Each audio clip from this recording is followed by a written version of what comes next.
પ્રધાનમંત્રી નરેન્દ્ર મોદીએ આજે ભગવાન બિરસા મુંડાની 150મી જન્મજયંતિ પર શ્રદ્ધાંજલિ અર્પણ કરી છે, જેને જનજાતિ ગૌરવ દિવસ તરીકે યાદ કરવામાં આવે છે.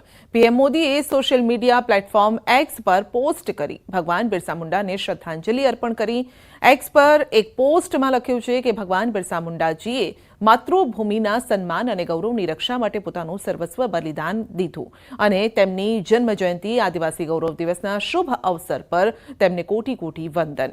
આ પ્રસંગે તેમણે આદિવાસી વિકાસ માટે કરેલી પદયાત્રા, સાયકલ યાત્રાને યાદ કરી અને તેમણે સામાજિક જીવનમાં પ્રવેશના શરૂઆતના દિવસોમાં આદિવાસી વિસ્તારોમાં સાયકલ યાત્રા અને મોટરસાયકલ પર યાત્રા કરી હતી. અંતરિયાળ વિસ્તારમાં ચાલીને આદિવાસી લોકોની વેદના જાણી હતી. પીએમએ એક પોસ્ટમાં લખ્યું છે કે આજે આપણે ગૌરવ દિવસ મનાવી રહ્યા છીએ અને ત્યારે ભગવાન બિરસા મુંડાએ આદિવાસી સમાજના સંઘર્ષને સમજીને સમાજની મદદ કરી સમાજને વિકાસ માટે પ્રેરિત પણ કર્યા છે. તો પીએમ મોદીએ આદિવાસી વિસ્તારની યાત્રા દરમિયાન થયેલા અનુભવને યાદ કરતા લખ્યું છે કે એક નાનકડા ગામડાની યાત્રા દરમિયાન એક સ્વયંસેવકની એક ઝૂંપડીની મુલાકાત લીધી હતી અને જે તેમની પત્ની અને બાળક સાથે રહેતો હતો.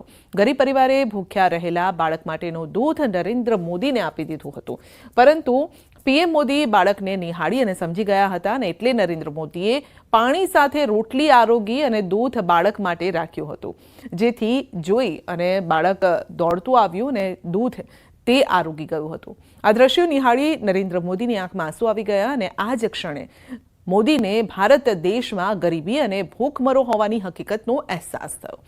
તો આપને જણાવી દઈએ કે નરેન્દ્ર મોદીએ માત્ર 12 દિવસમાં આદિવાસીઓના પડકારો પર 50થી વધુ પુસ્તક લખ્યા હતા અને આદિવાસી સમાજની સમસ્યાઓને વ્યક્ત કરવા માટે પોતાને તૈયાર કર્યા. તો આદિવાસી વેલફેર માટે નરેન્દ્ર મોદીએ ઉદ્યોગપતિઓને ફંડ આપવા અપીલ કરી હતી. યુવાવસ્થામાં નરેન્દ્ર મોદીએ આદિવાસી વિકાસના મહત્વ પર 90 મિનિટનું ધારદાર ભાષણ આપ્યું હતું.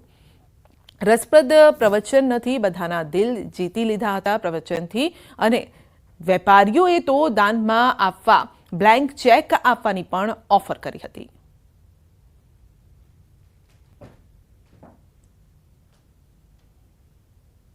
શબરીની રામ ભક્તિ સમજાવવાની આવશ્યકતા નથી, સમાજને આવશ્યકતા છે ભણાવવાની રામની શબરી ભક્તિ.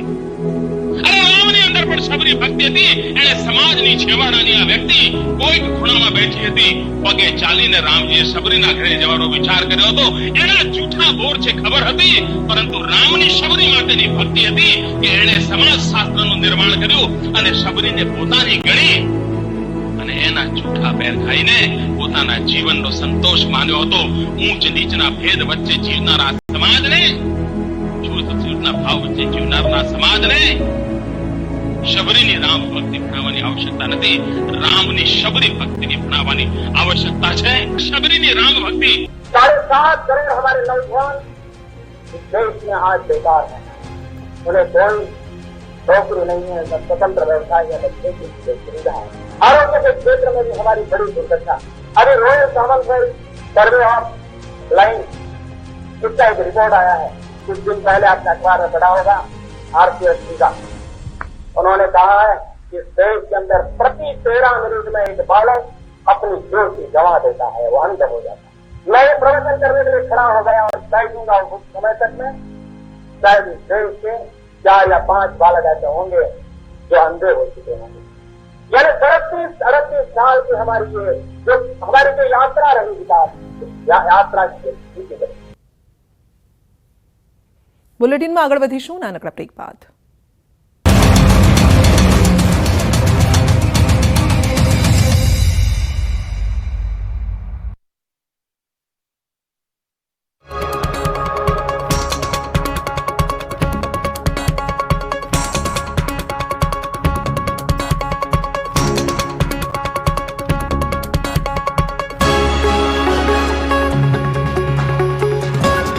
યાર સાંભળ, આ એ જ ખૂંખાર આરોપી છે જેમણે બોપલમાં છડે ચોકછરીના ઘા ઝીકી યુવાનને મોતને ઘાટ ઉતાર્યો. આ એ જ નરાધમ છે જેમણે એક ઘરના કુળ દીપકને બુઝાવી નાખ્યો. એ જ કાતિલ કોન્સ્ટેબલ છે જેણે જોશમાં હોશ ખોઈ બેસી અને પોલીસની આબરૂનું ધોવાણ કરી નાખ્યું. રફતારના જનૂનમાં જેમણે જીવ લઈ લીધો તેમને આજે ચાલવાના પણ ફાંફા છે. છરીના ઘા મારી બોપલમાં આતંક મચાવનાર આરોપી વિરેન્દ્રને જ્યારે ઘટના સ્થળે કેસનું રિકન્સ્ટ્રક્શન માટે લઈ જવાયો ત્યારે તે લંગડાતો ચાલતો હતો. પોલીસ ધરપકડ કરાયેલા આરોપીને લઈને ઘટના સ્થળે પહોંચી હતી અને અહીં ગુનાના દ્રશ્યનું પુનઃનિર્માણ કરાવ્યું. પોલીસની ટીમ આરોપીને દોરડાથી બાંધીને લાવી હતી. ખૂંખાર આરોપીને જાણે કે પાપનું પ્રાયશ્ચિત થયું હોય તેમ આખી ઘટના વર્ણવતા તે રડી પણ પડ્યો. પોલીસ કાર્યવાહી દરમિયાન આરોપી રડતો અને આજીજી કરતો જોવા મળ્યો.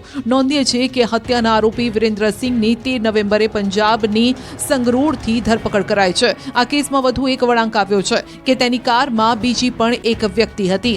વિદ્યાર્થી પર છરીથી હુમલો કર્યા બાદ વિરેન્દ્રસિંહ પોતાના ઘરે પહોંચ્યો. ત્યાંથી ખાનગી ગાડીમાં ગુજરાત છોડ્યું હતું.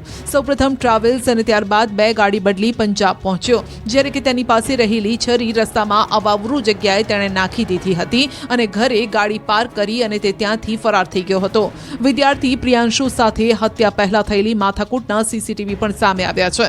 પ્રિયાંશુ અને તેનો મિત્ર સન સાઉથ સ્ટ્રીટ એપાર્ટમેન્ટથી બુલેટ પર નીકળે છે.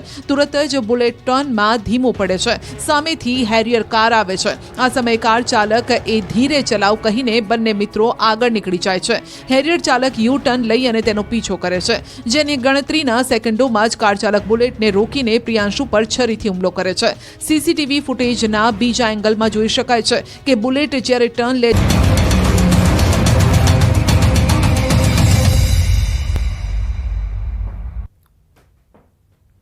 અરવલ્લીમાં અમદાવાદ ઉદયપુર નેશનલ હાઈવે પર અકસ્માતમાં 4ના મોત થયા છે. મોડાસાના ગડાદર નજીક અકસ્માત થયો. નેશનલ હાઈવેના પુલ પરથી કાર નીચે પટકાઈ હતી. શામળાજી મંદિર દર્શન કરી પરત જતા પરિવારને અકસ્માત નડ્યો. કારમાં સવાર 4 લોકોના ઘટના સ્થળે જ મોત નીપજ્યા. એક મહિલા અને 2 પુરુષ, એક બાળકીનું મોત થયું છે. ટીંટોઈ પોલીસ ઘટના સ્થળે પહોંચી છે અને તપાસ હાથ ધરી છે. મૃતકોને શામળાજી હોસ્પિટલ પીએમ માટે ખસેડવામાં આવ્યા છે.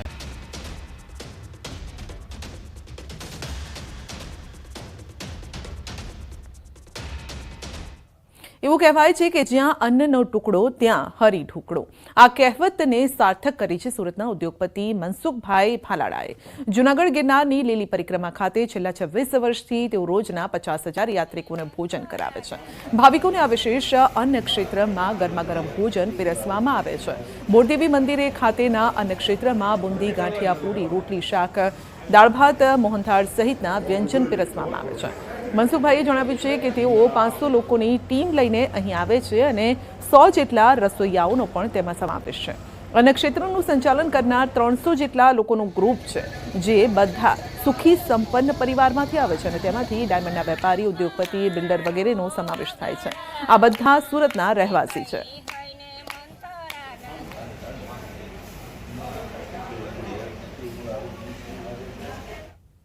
એવું આજે છેલ્લા 26 વર્ષથી અમે આયોજન કરીએ છીએ અને રોજના 50,000 માણસોનો પ્રસાદ લેવડાવીએ છીએ રોજ માટે. મેનુમાં અમે ગુંદી, ગાંઠિયા, પૂરી, મોહનથાળ, લાઈવ ઢોકળા, ચાક, દાળ ભાત અને ચાક, મરચા અને સંભારો અને ચટણી ફૂલ મેનુ આપી છે. ગમે એ ટાઈમે યાત્રાળુ આવે અને અહીંયા કોઈ ભૂખ્યો જાતો નથી. સુરતમાં કોઝવેને સંલગ્ન એપ્રોનનો આરસીસી સ્ટ્રક્ચરનું માત્ર 2 જ વર્ષની અંદર ધોવાણ થયું છે. પ્રજાના પૈસે બનેલ આરસીસી સ્ટ્રક્ચરનું સંપૂર્ણ ધોવાણ થઈ જતા કામગીરી સામે સવાલ ઉભા થયા છે. એપ્રોન આરસીસી સ્ટ્રક્ચર પાછળ 17.86 કરોડનો ખર્ચ કરાયો હતો અને ત્યારે હવે ચોમાસા દરમિયાન એપ્રોન આરસીસી સ્ટ્રક્ચરનું સંપૂર્ણ ધોવાણ થઈ જતા અનેક સવાલ ઉભા થયા છે. વર્ષ 2022માં બનાવવામાં આવેલ આરસીસી સ્ટ્રક્ચરના ટુકડે ટુકડા થઈ ગયા છે. સ્ટ્રક્ચરમાંથી પણ બહાર આવી ગયા હોય તેમ દેખાય છે. સ્ટ્રક્ચરના ધોવાણ અંગે પાલિકાના હાઇડ્રોલિક વિભાગ દ્વારા ટેકનિકલ નિષ્કર્ષ કાઢ્યા બાદ જવાબ અપાશે અને કાર્યવાહી કરાશે તેમ જણાવ્યું છે.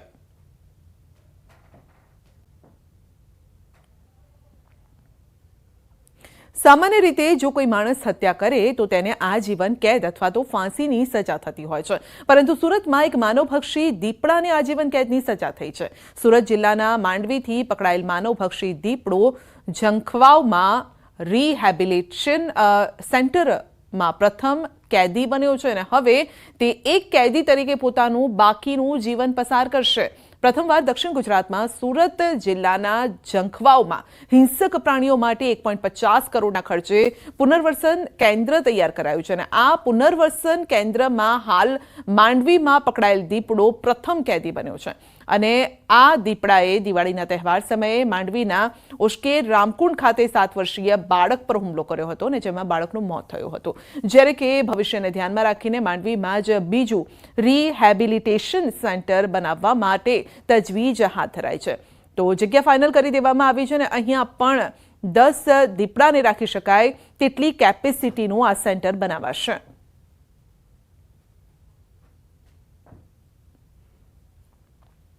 Leopard rescue and rehabilitation centre हम मतलब इनका वो स्टार्ट कर दिया है. इसके अंदर टोटल मतलब इनका 10 लेपर्ड रखने के लिए हमारा पास मतलब इनका बेसिक सुविधा है. जनरली ये ऐसा सेंटर बनाने के लिए मतलब इनका 2 पर्पस. ये पहले पर्पस है कोई लेपर्ड मतलब हैबिचुअली मतलब ह्यूमन के ऊपर अटैक किया, ऐसा लेपर्ड का हम ट्रैप करके हम ये रिहेबिलिटेशन सेंटर में रखने वाले. दूसरी एक मतलब इनका मेन पर्पस है ये कोई भी लेपर्ड मतलब इनका इंजरी हो गया, इनका एक बेसिक ट्रीटमेंट करने के लिए मतलब इनका ये एक सेंटर वो हम रखने वाले हैं. બનાસકાંઠાના દાંતા તાલુકામાં મહત્તમ વસ્તી આદિવાસીઓની છે અને આ વિસ્તારમાં વસતા આદિવાસી લોકો માટે સરકાર દ્વારા